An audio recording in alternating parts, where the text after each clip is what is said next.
पुरानी पेंशन योजना ओपीएस को संदर्भित करता है, जिसे भारत में शिक्षकों सहित कई सरकारी कर्मचारियों के लिए नई पेंशन योजना एनपीएस द्वारा प्रतिस्थापित किया गया था। कुछ शिक्षक एनपीएस के तहत दिए जाने वाले लाभों के बारे में चिंताओं का हवाला देते हुए पुरानी पेंशन योजना की वापसी की वकालत कर रहे हैं। यह योजना, जो विभिन्न राज्यों में निर्धारित तिथियों से पहले से प्रचलित है, कर्मचारी को उसके अंतिम वेतन के एक निश्चित प्रतिशत के आधार पर गारंटीकृत पेंशन प्रदान करती है, जिसमें कर्मचारी का कोई योगदान नहीं होता है। यह योजना, जो विभिन्न राज्यों में निर्धारित तिथियों से पहले से प्रचलित है, कर्मचारी को उसके अंतिम वेतन के एक निश्चित प्रतिशत के आधार पर गारंटीकृत पेंशन प्रदान करती है, जिसमें कर्मचारी का कोई योगदान नहीं होता। 2005 में पूर्व की नियुक्तियां विशिष्ट कट ऑफ तिथियों, जैसे महाराष्ट्र में 1 नवंबर 2005 से पहले नियुक्त शिक्षक आमतौर पर ओपीएस के अंतर्गत आते हैं। महाराष्ट्र राज्य अनुशन अनुदान प्राप्त 2005 पूर्वी शिक्षक शिक्षिता कर्मचारी संगठना के कई टीचर्स मुंबई के आज़ाद मैदान में धरना दे रहे हैं। इसी पेंशन को लेकर ऐसे कई सारे टीचर्स हैं और इनका कहना है कि उन्हें इसका लाभ मिलना चाहिए। 2005 से पहले जो टीचर्स, जिन्होंने अपनी कड़ी मेहनत से देश के युवाओं का भविष्य बनाया है, उन्हें वंचित ना करते हुए इस पेंशन का लाभ महायुति सरकार द्वारा देना चाहिए, ऐसा शिक्षकों ने कहा। इसके अंदर जूनी पेंशन के अंदर जो पर्क्स और इंसेंटिव्स है, वो ऐसे कई सारे टीचर्स हैं जिन्हें नहीं दिए गए, और ऐसे कई सारे टीचर्स हैं जिनमें से जिन्होंने इसका लाभ भी उठाया है। और महाराष्ट्र राज्य अनुशन अनुदान प्राप्त 2005 पूर्वी शिक्षक शिक्षिता कर्मचारी संगठना का ये कहना है कि जो बाकी के बचे हुए टीचर्स हैं, जिनकी संख्या बहुत है, उन्हें भी इस जूनी पेंशन स्कीम के तहत उनका वेतन और पेंशन की योजना देनी चाहिए। अगर ऐसा होता है तो हर महीने 30,000 रुपये से अधिक का फ़ायदा इन टीचर्स को प्राप्त होगा। अब देखना ये है कि इस पेंशन को बाकी के बचे हुए टीचर्स पर कैसे लागू किया जाता है। देश और दुनिया की तमाम खबरों के लिए देखते रहिए सहारा अधिकार।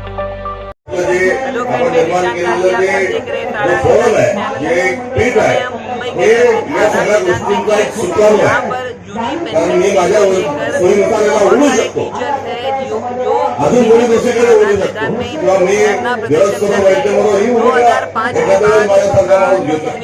मात्र जी समन्वय समिती आहे ती क्लिअरिटी आहे, यामध्ये असणारी जी मंडळी आहे ही विचारांची स्पष्टता आहे, ध्येयाची स्पष्टता आहे आणि त्याचा उद्देश देखील साफ आहे। त्यामुळे या चळवळीचं नेतृत्व आपण करावं, हा माझा सविनय विनंती आणि प्रस्ताव या ठिकाणी मी आपल्या सगळ्यांना ठेवत आहे।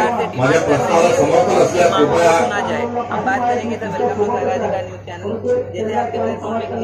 हा प्रस्ताव या ठिकाणी पारित झाला असं म्हणण्याचा पण संधी मी सोडत नाही आणि जबाबदारी आपण निश्चित घ्या, एवढंच या निमित्तानं सांगतो। आणि दंगेची चोटवर म्हणणारे बरेच मंडळी आजकाल महाराष्ट्रात वाढलेली आहे, मात्र भारतीय राष्ट्रीय काँग्रेस आणि व्यक्तीच्या कार्यकर्त्यांनी हे दंगेची चोटवर आपल्या सोबत आहे, या विषयाच्या सोबत आहे, एवढं अभिवादन देतो, थांबतो। धन्यवाद। आमच्या संघटनेच्या माध्यमातून जे शिक्षक आणि शिक्षक एका राष्ट्रीय पक्षाचे प्रदेशाध्यक्ष जेव्हा आपल्याला मी तुमच्या सोबत आहे हे एका आत्मविश्वासाने सांगतात, तेव्हा आपल्या मराठी कारणाच्या लढ्याला एक वेगळं बळ मिळतं। आपली ही मोहीम, हा संघर्ष, हे आंदोलन आणखी सशक्त होतं, कारण आपल्या मराठीसाठी आपल्याला सशक्तपणाची फार गरज आहे। हर्षवर्धन सपकाळ साहेब, आपलं मनापासून आभार। आपण वेळात वेळ काढून या ठिकाणी आलात। आपण सुरुवातीला सुद्धा या शालेय शिक्षण अभ्यास आणि कृती समन्वय समितीला वेळ दिला होता। 29 जूनच्या सभेला देखील पाठिंबा दर्शवला होता। तेव्हा देखील आपलं सहकार्य, आपलं सहभाग, मार्गदर्शन फार महत्वाचं ठरलंच होतं. आपण आज सकाळपासून या आंदोलन प्रसंगी इथे जमलेलो आहोत. मराठीसाठी अतिशय साध्या सोप्या 5 मागण्या आहेत, ज्या ठिकठिकाणी तुम्हाला दिसत असतील. त्यासोबत अधिक वाढीव 13 मागण्या आहेत. तिसरी भाषा 1ली ते 5वी पर्यंत नको आणि नकोच. जर भाषा नको जिया रद्द केलाय तर त्यावर निरीक्षण आणि विचार करणारी समितीची काही गरज नाही. त्यामुळे आदरणीय डॉक्टर नरेंद्र जाधवांच्या अध्यक्षतेखालील समिती सुद्धा अजिबात नको बरखास्त करा. या बालभारतीची आपली शैक्षणिक स्वायत्तता अबाधित राहिली पाहिजे. अशा अतिशय साध्या, महत्वाच्या, मातेसाठी गरजेच्या, राज्यासाठी गरजेच्या मागण्या आपल्याला या आंदोलनाच्या माध्यमातून सरकारपर्यंत पोहोचवायच्या. इंद्रिय आपल्याला आहेत, इंद्रिय सरकारलाही आहेत, पण सरकारची इंद्रिय फक्त सोयीनुसार आपलं कार्य करत आहेत. त्या इंद्रियांना जागा करायचं आपल्याला. आणि या जागा करण्याच्या कार्यात, या आंदोलनात प्रदेशाध्यक्ष, काँग्रेस पक्षाचे प्रदेशाध्यक्ष हर्षवर्धन सकाळ साहेब, आपण आमच्यासोबत आहात. आमचं बळ वाढतंय. आंदोलन केलेलं आहे महाराष्ट्राच्या धन्यवाद. यानंतर आपण आणखी कोणी आंदोलन केलेलं आहे आणि आता सुद्धा आम्ही आंदोलन करतोय. आपल्यापैकी विचार व्यक्त करण्यासाठी कोणी असतील तर. मागण्या सरकार दरबारात मान्य झालेले आहेत की आमचे जे कर्मचारी आहेत या कर्मचाऱ्यांना सेवा उपदान आहे मिळालेलं आहे. परंतु सेवा उपदान मिळत असताना ते सुद्धा 100% झाल्यानंतर पासून मिळालेलं आहे. आमची अशी मागणी आहे की तो कर्मचारी ज्या दिवशी नियुक्त झालेला आहे त्या दिवसापासून त्याला ती सेवा उपदान मिळावं ही एक आमची मागणी आहे. त्याचबरोबर आमचा कर्मचारी जर सेवेत असताना जर मृत्यू पावला असेल अशाही कर्मचाऱ्यांना जुनी पेन्शन योजना मिळायला पाहिजे ही सुद्धा शासनाने आमची मागणी मान्य केलेली आहे. फक्त जे कर्मचारी भारतीय महिला फेडरेशनच्या सचिव अनुराधा रेड्डी इथे आहेत, त्या आपल्या मनोगत व्यक्त आहेत. अशा शिक्षक आणि शिक्षक कर्मचाऱ्यांना जुनी पेन्शन योजना लागू केलेली नाही आणि अशा शिक्षकांना, शिक्षकेतर कर्मचाऱ्यांना जुनी पेन्शन लागू करावी यासाठी आम्ही धरणे आंदोलनासाठी इथं बसलेलो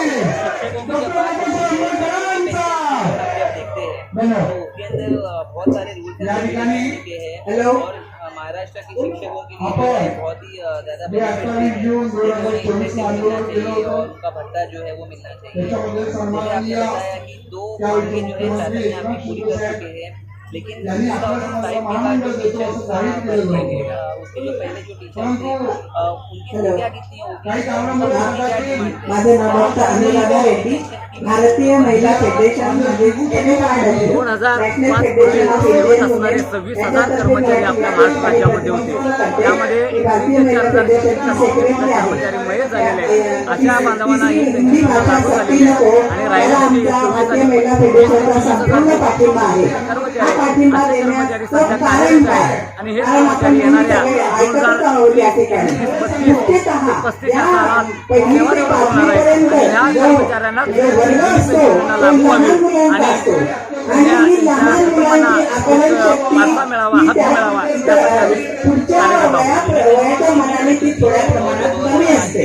आणि मग या 11वी शक्तीमध्ये जर तुम्ही मराठी, इंग्रजी, हिंदी आणि भाषा जर तुम्ही करते त्या ठिकाणी सक्तीचा कराल ते आम्हाला या ठिकाणी मान्य नाही. आणि एवढ्या शिक्षण तज्ञांनी आतापर्यंत सांगितलेलं आहे आणि आता जर विचार केला तर आताचा जो माणूस वय आहे 75 म्हणजे आम्ही आता झाल्यानंतर 10-12 वर्ष करणार आहे आणि 10-12 वर्ष आम्हाला पेन्शन मिळण्याची शक्यता आहे. जे आपले आमदार आहेत त्या आमदारांना 1 लाख प्लस पेन्शन योजना आहे आणि शेतकरी आयात घेत आहेत.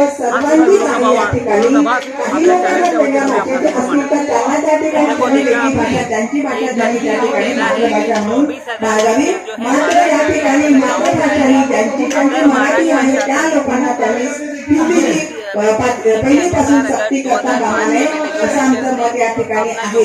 आणि आम्ही आमच्या यापुढे पण आम्ही पाठिंबा दिलेला आहे. आता तर सर्व साहित्यिक मंडळी या ठिकाणी जमलेली आहे आणि साहित्यामध्ये मराठी ही आमची मायबोली आहे आणि मायबोलीमधूनच आम्ही शिक्षण घेणं हे आम्ही या ठिकाणी मांडणार आहोत आणि मांडू.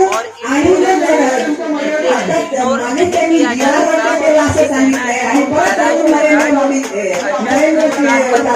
त्यांनी कमिटी तयार केली तर यामागे त्यांचा गाठ कुठील आहे हे आपल्याला सहजतेने समजून येतं.